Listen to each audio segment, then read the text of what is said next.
Regarding the previous videos, I must admit that I knew that I mean, since the minute I understood that you can actually take the news from the person without remotely, like without even like giving you any kind of authorization, I understood that it's not only that they are doing it to me, but also to my daughters, because these people, they have no limits. They have no limits at all. You see, you hear like the noises and the threats now in the apartment, because from their perspective, nothing that will be discovered that they've done will change anything in their behavior. And it's true not only to the goons, it's true to everybody. From their perspective, there is no morality in this world, no ethics at all. Presumably, I once saw that that what happened is that, first of all, there was like Shabak and Mossad that presumably worked like in the shadows, and it's famously and wrongfully, because it's not like that. It's much worse than that, but it's kind of like you because of the shadow nature of the operation, there are all sorts of uncertainties regarding morality. Presumably, so according to the narrative that I had, there was like a slippery slope that very quickly they decided that for the security of the country, for the defense of the country, you can do anything you want, which is of course incredibly criminal. And then what I saw that after that, there was like another slippery slope that in which because now there is a question of what of the things that you do is actually for the benefit of the country, because these people, they don't have like any kind of difference between private life or professional life. It's all and that thing I understood very quickly, that from their perspective, private and professional, it's all the same, and and it's completely natural that what they do as part of their profession is to advance their material objectives. So from their perspective, any kind of of effort that is done in order to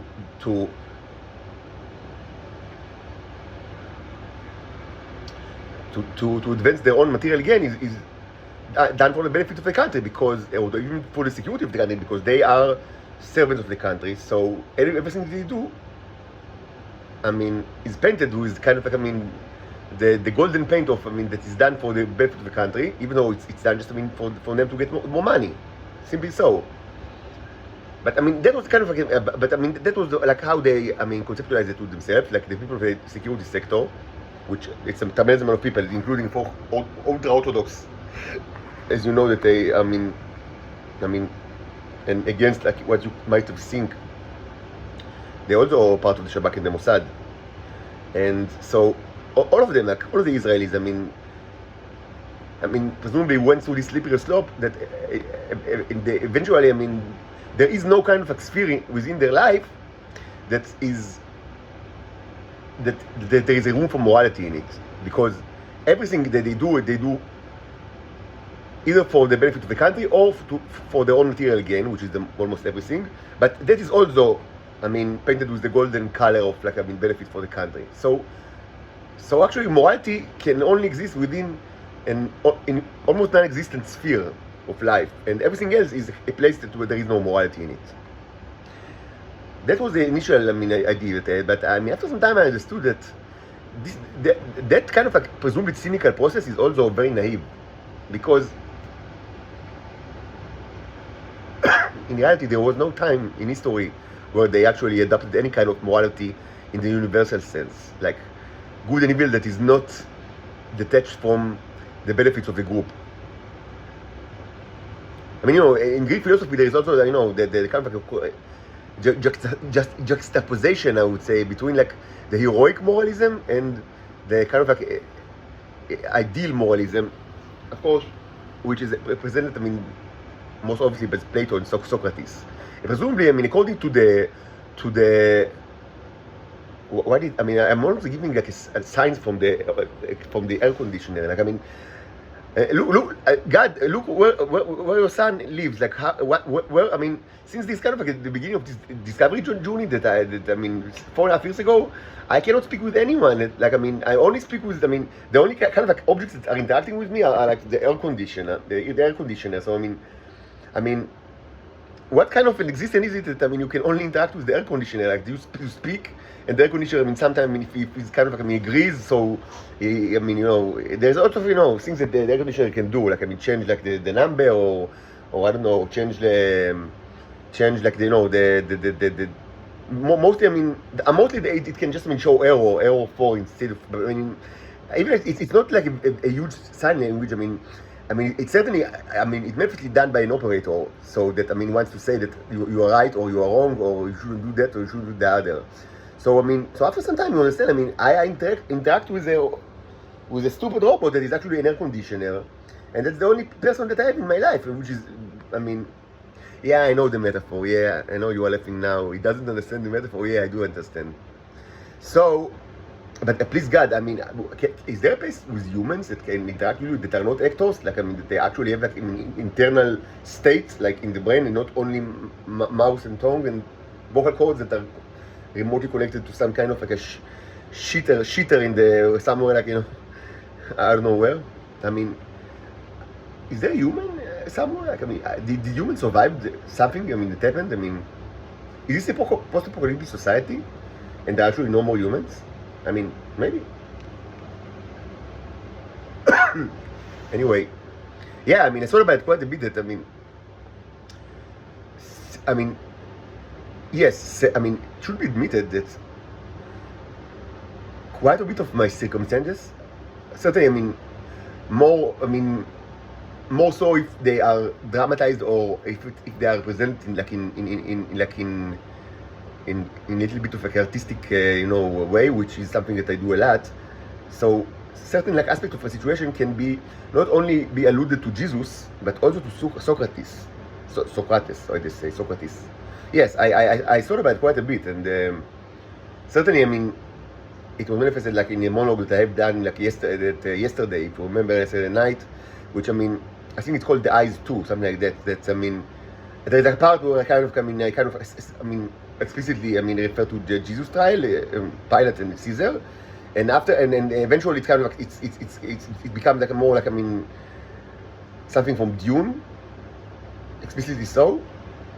But on the middle there is, I mean, strong Socrates part, if you notice, because yes, I mean, there are quite a bit of like, I mean, things about me that, I mean, resemble like, you know, the Socrates trial. I mean, and most certainly that people, I mean, they hate me, and like, I mean, they want me to die, and like, but the actual kind of like, I mean, crime is something that is very difficult to explain. I mean, without, I mean, you know, it's like, I mean, that he believes in demons, or you know, that, I mean, he goes against, you know, he's rebelling the people against someone, you know, just what I said about Socrates.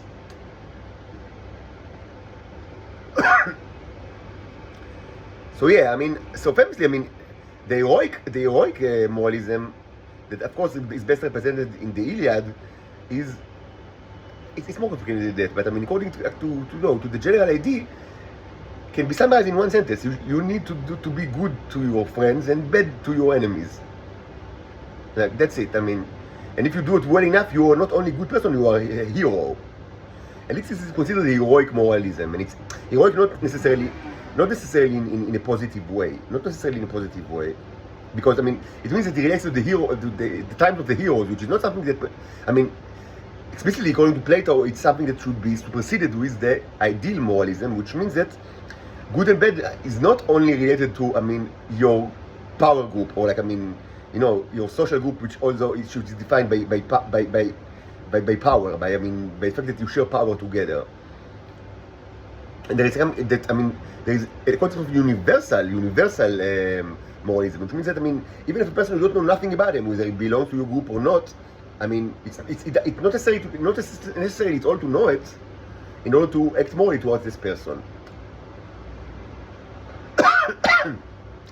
Of course, it should be said that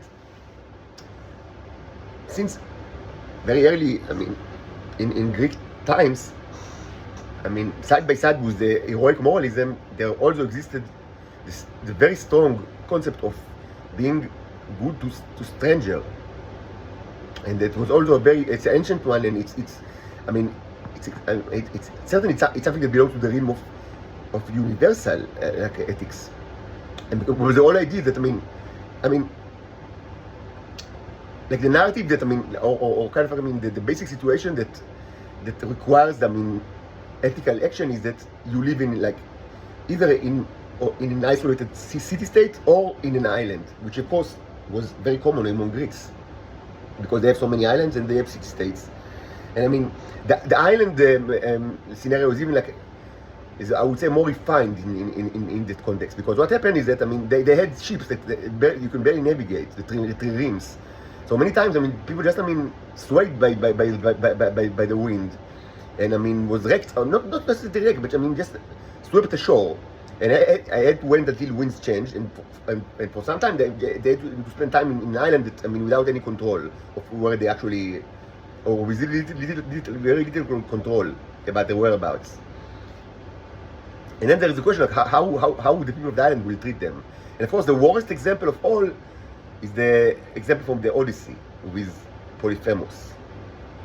Not only Polyphemus, but this is like the most, by far, the most, famous example. The Cyclope that eats, that they are cannibals. Actually, there's more than one. It's like an island of Cyclopes. What they do, that they eat the people that accept to the places. This is considered to be the most evil of all.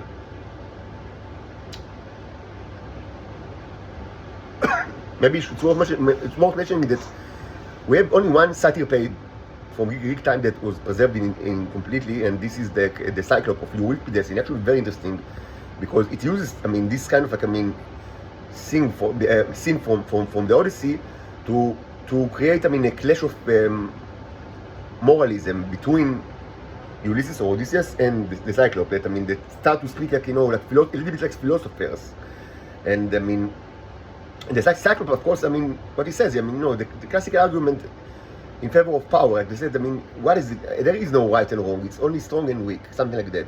And that's obviously what people always thought and still think.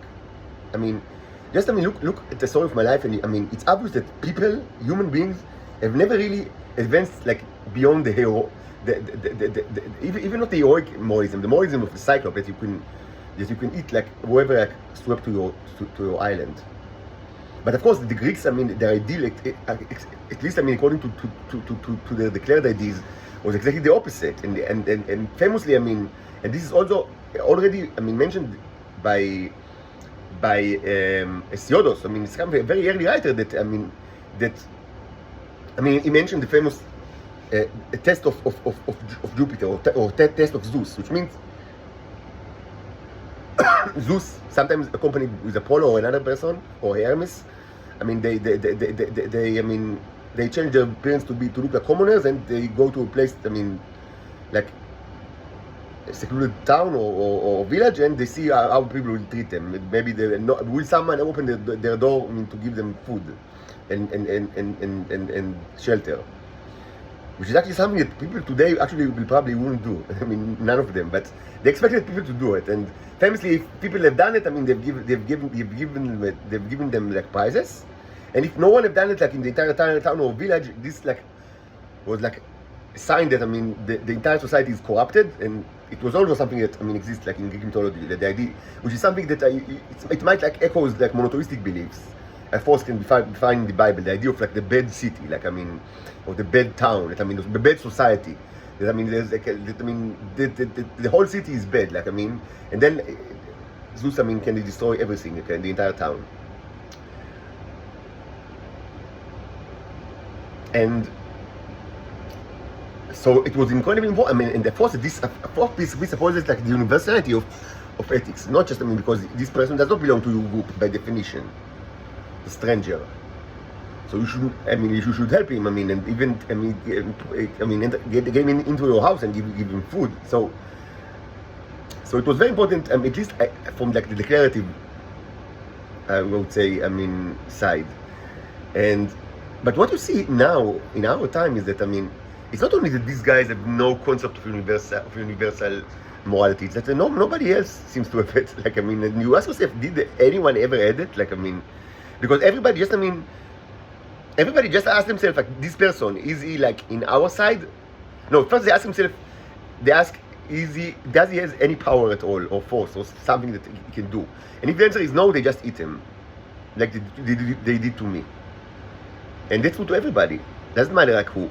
And if they discover that he has some strength or power, I mean, the second question is like, is he on our side or on the other people's side? And I mean, without even like understanding why should you be in their side at all? I mean, what does it even mean? Like, what does it even mean that I would be like in the Iranian side? Of course, I prefer the Iranians over the Israelis, because the Israelis are, this is the island of the Cyclopes. I mean, this is the most barbarous and disgusting place in the world. Of course, I prefer being in Iran over Israel. But I mean, am I on the Iranian side? I mean, with disregard to Israel? The answer is, I don't know. How could I know? I mean, I have no idea. Like, I mean, I don't know. Like, from the perspective of their I mean, you know, conflict with the Israelis, of course that I prefer their side, because I know the Israelis are evil. And I do, and also I know a little bit like about the circumstances of this conflict, so that only, I mean, reinforced me to be on their side. But even if I wouldn't know like about the specific conflict, I know a lot about the Israelis to know that, I mean, like, for certain, I mean, the Iranians, I mean, are the better side. But besides that, I mean, how would they know? Like, I mean, I don't know nothing about them. Like, I mean, it's not that you learn much about Iran or Persia, you know, and I mean, it's interesting, but I mean, you know, there are many interesting stuff, and honestly, I never go to it. I mean, I didn't study everything in my life. What can I say? I mean, you study only so much, and you know, it's not something that is, I don't know, like, I know very little about their history and almost nothing about the current situation, like what's going on. Like, it's obvious that it's difficult to compare them to Israel, because Iran is a real state. Like, Israel is not a state. It's like a pirate ship. I mean, everything is so temporary here. I mean, everything can be just, I mean, deleted like in a day, and nobody will be surprised because of so many reasons.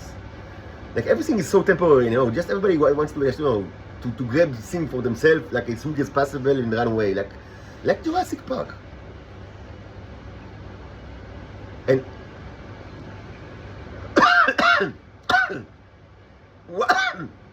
not good one. Should fix the head. And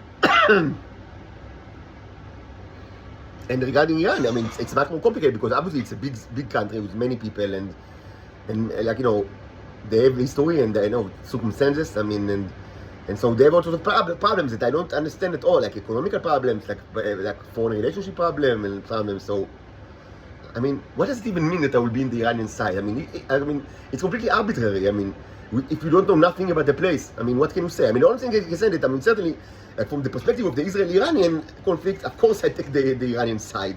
But because I know the Israelis, and they are unbelievably cruel and disgusting, and I mean, they treat me in a horrible way. They treat my daughters that are so young like predators, and they treat other people. But I mean, so I mean, from that perspective, yes, I can say, just, I mean, because I know the Israelis. But I mean, from other perspective, I don't know. Like, I don't know, I mean, what's the problem with their economy, or like, I mean, I don't even know. I mean, I don't even know what kind of economy do they have. Like, I mean, like, I mean, certainly they're not like they have industry, but I don't know what kind, because it's not that you don't buy like things in Israel for that. I mean, they do not import here things from there. So, but it doesn't mean that they don't make stuff. I mean, just, I mean, you know, you don't buy things from Iran. So it's, but I mean, you know, so I mean, but and this situation, I mean, is very common. Like, the people, I mean, how can they decide? I mean, like, on people, how can they say something about groups that they don't even know anything about them? But yet, I mean, you're always supposed to kind of, like, I mean, have an opinion regarding some group, even if you don't, generally you don't know nothing about them. And all of that is because, I mean, humans are, I mean, they stay the same. They stay like always. I mean, the entire point of view, worldview is just based on, like, I mean, עלינו אותם לצערנו, as they say in the Bible. Like, are you in our side or against our side? So, I mean, but I mean, there are more questions than that. I mean, like, I mean, who are you? I mean, tell us about yourself. I mean, but no, you just need to decide, like, what side are you? And I must say that this is quite disappointing from my point of view. And this is true, I mean, to everybody. I mean, whether they are Germans or Iranians, certainly Americans. I mean, you don't expect nothing from the Israelis, but I mean, what's true to everyone that is that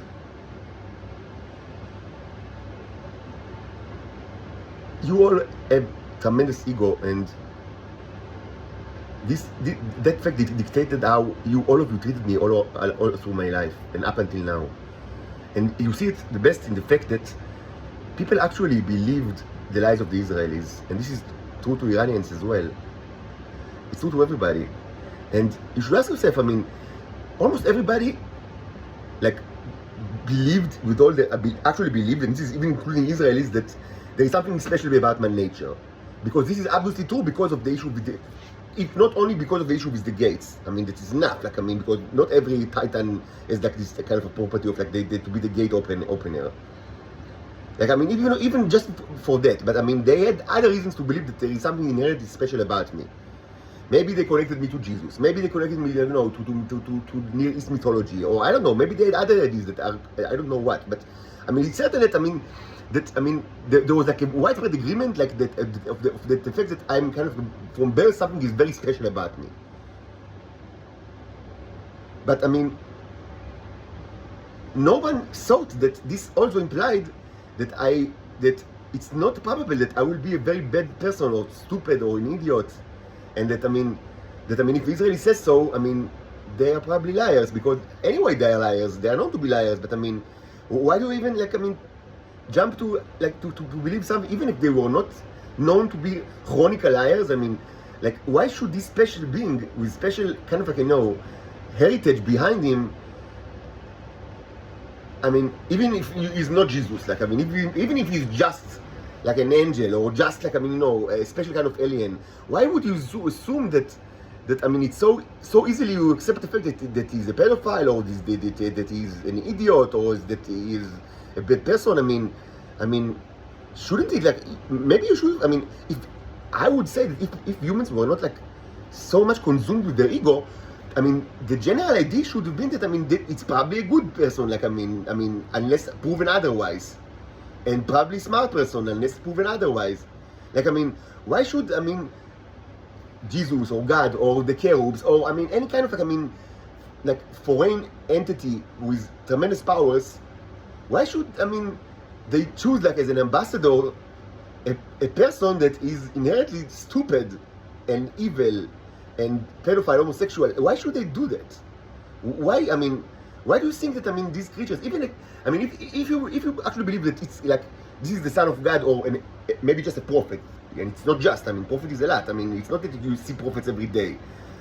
So let's say a prophet, or so would God like send a prophet that is like a homosexual, pedophile, idiot, and evil person? What kind of a God is it?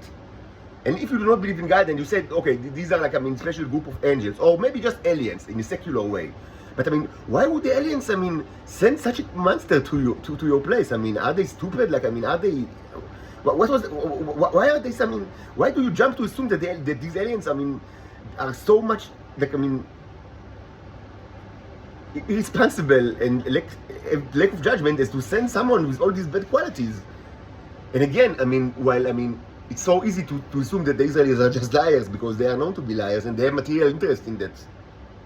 But yet again, everyone believed in the lies of the Israelis. Everyone. And should be said, the lies of the Israelis were not just, a little change of reality. It was like, there was no connection at all between what they said and what I actually am, and I always have been. Like, anyone that knew me knew that, even like in the most superficial way, knew that this is a complete fake. Like, the image that the Israeli spread is nothing to do with myself. Yeah, you cannot be wrong. Because really, I did not hide in a cave all my life. Like, I grew up, like, in like a famous like neighborhood, and went to like famous university, served in military, like in very high profile unit.